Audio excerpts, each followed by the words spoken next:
What if I told you there's a formula that can predict the death of your relationship with over 90% accuracy? Would you want to know it? Chances are you'd probably want to know what you could do to prevent it. Well, that's what we're going to be diving into today. We're exploring the 4 behaviors, the menacingly named the 4 horsemen of the apocalypse. That may just spell the end of your relationship. And let's be clear, it's not only about romance. These principles apply to any meaningful relationship, family, friends, and even coworkers. So I want you to picture yourself in my office, sitting on a cozy couch, you and your partner, or perhaps a close friend, or even a family member. You're here because you're stuck. You've hit a roadblock, and you can't seem to find a way out or even a way around it. Now, I've seen it many times before. Different faces, different stories, but the patterns, they're strangely similar. It's as if these invisible 4 horsemen of the apocalypse ride into people's lives, scattering conflict and resentment in their path. So what are these 4 horsemen? Now, Dr. John Gottman, a relationship expert, was the first to create this term, identifying 4 destructive behaviors that can potentially end a relationship. The first horseman is criticism. But hold on, criticism is sometimes helpful, right? Well, absolutely. Constructive criticism is a tool for growth. But when we talk about criticism as a horseman, we're talking about something much more toxic. We're talking about attacks on character or personality. It's the difference between saying something like, "Why can't you ever remember to put your dishes away?" versus, "Why are you so lazy and forgetful?" You see the difference? One targets the issue, the other targets the person. Jesus, Brooke, you're acting crazy again. Don't you call me crazy. I am not crazy. I didn't call you crazy. Just I didn't did. call you crazy. No, I didn't. I said you're acting crazy. So what's the antidote for criticism? Now, it's simple, but not easy. Using I statements and expressing your feelings without blaming the other person is the key. So instead of something like, "You're always late," try, "I feel anxious when I'm kept waiting." It takes some practice, but seriously, it makes a world of difference. The second horseman galloping into your relationship is contempt. Now, this isn't just annoyance or frustration or irritability. Contempt is deeper and far more harmful. It's sarcasm, mockery, name-calling, and eye-rolling. So ever had a comment thrown at you that was disguised as a joke? That's contempt. It's destructive and creates major disagreements and tears relationships apart. All right, you know what? I don't want to get into some nasty fight. So can we please talk to each other the way the therapist told us to talk to each other? Fine. It makes me feel sad when you are dishonest. I understand it makes you feel bad when I am dishonest with you. It hurts my feelings when you treat me with contempt and corner me and try and trick me into lying. Now, a couple that I worked with, let's call them Sarah and Mark, seemed like I thought, and so did most people at very first, a really together couple. But constant arguments brought them to therapy. The trigger? Mark's jokes at Sarah's expense.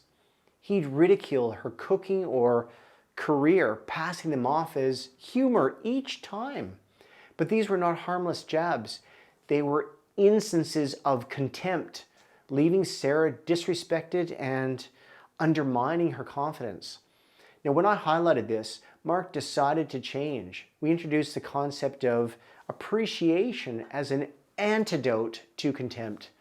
Mark began to replace his hurtful jokes with words of admiration and praise for Sarah's qualities. This shift dramatically improved their relationship, reducing their arguments and just kind of almost enhancing and strengthening their connection. Appreciation builds a buffer around your relationship that contempt finds hard to penetrate. Next up, we have defensiveness. This is the knee-jerk reaction when we feel accused. It's the, well, you do it too, or the, it's not my fault, it's yours. But does it help? Well, not really. It just shifts the blame. It escalates the argument, and it solves nothing. How's it going? It's good. Oh, wow, you got a lot happening. I know. Very exciting. I am starving. Oh, careful. That's very hot. Yep. Jesus. Courts is the right-hander, Will Holman the lefty. Gary, Yeah. Oh, Here. come on. Really? you got 3 lemons. What my baby wants, my baby gets. You know that. No, but I wanted 12. Baby wanted 12. Because I'm making a 12-lemon centerpiece. So no one's actually even eating them? They're show lemons? Yeah, they're just show lemons. Shown in the center of the table. Glad you find that amusing, but I cannot fill a vase with only 3 lemons. Well, can't you just use, like, maybe a drinking glass? I once worked with a young woman, Jenna, who had a challenging relationship with her partner, Lisa. They came to me because their arguments were becoming intense and affecting their relationship. Their conversations often spiraled into, what we call blame games, with both people feeling victimized and misunderstood. So a central issue was Jenna's defensive reaction when Lisa raised a concern. So for instance, when Lisa mentioned how hurt she felt when Jenna missed her birthday dinner, Jenna's instant response was, well, you didn't come to my graduation. So instead of addressing Lisa's feelings, Jenna deflected, bringing up past faults, essentially saying, I'm not the problem, you are. So we worked on the antidote to defensiveness, taking responsibility. Jenna learned to respond by acknowledging Lisa's feelings and owning up to her actions. So, for example, she would say something like, you're right. I'm sorry, I missed your birthday dinner.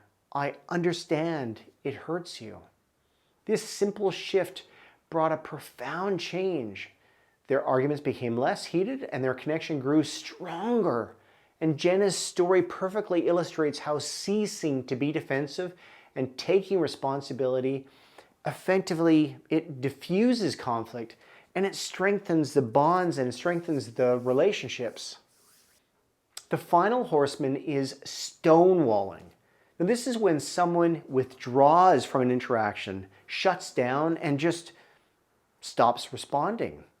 It's the conversation equivalent of playing dead. It seems like a good strategy, right? But here's the problem. When you stomp out the argument, you're also shutting out the other person.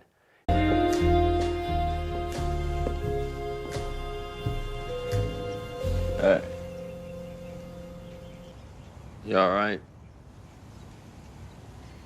You didn't come home all night, you didn't call, you didn't answer my calls, you didn't leave me a note. No, I'm not all right. I'm really sorry. Sorry, you're not sorry. You know what I meant. No, I don't know what you meant. I know what you fucking said. Why don't you show some regret? Why don't you show me that you're sorry? Now, I remember a case involving a couple named Alex and Taylor. They were struggling with these frequent unresolved conflicts.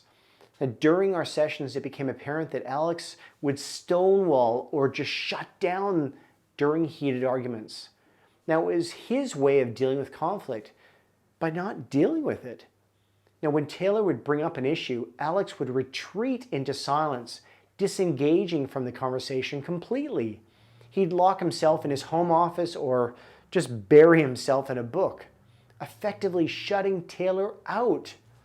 Now, his rationale was, well, if I don't engage, the fight will just kind of die out. But his strategy had the opposite effect. Taylor felt ignored, her feelings invalidated, ignored.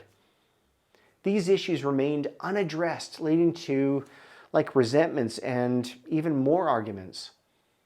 The solution came with teaching Alex the antidote to stonewalling, self-soothing and engagement. So Alex had to learn to take a breather if needed, but crucially to always come back to their conversation. It was a challenge, but Alex began breaking down the walls he'd built by learning to stay present and to listen and to show understanding.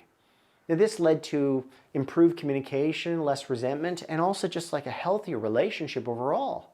Alex's story is a powerful reminder that stonewalling might seem like an easy escape, but it only worsens the problem. It only just perpetuates and contributes to the maintenance of the issue at hand.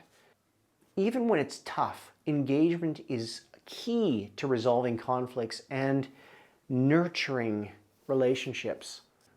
We've taken quite a journey today. It can be a bit heavy realizing how these four horsemen, criticism, contempt, defensiveness, stonewalling, might be showing up in your relationship life.